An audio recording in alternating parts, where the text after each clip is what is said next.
कहाँ माही सिया जी के होएल न बियाह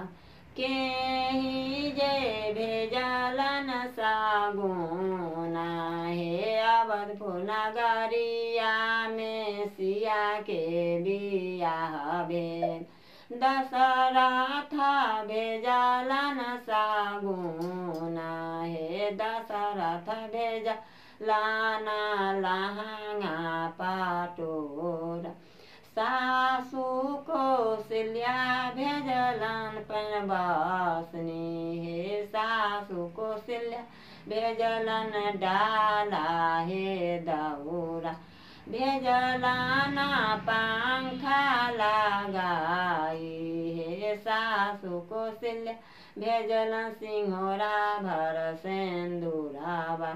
भेजलाना सेंदूरा लगा हे सावित्री अमासिया के जेठ महीना सिया जी के बैठल बरसात हे पाथा पले सिया सोने के पन बसानी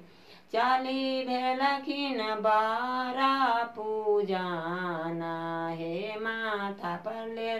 सिया सोने पैना बसानी चली भेलखिन बारा पूजाना हे बारा पूजी सिया घर लौटी आएलान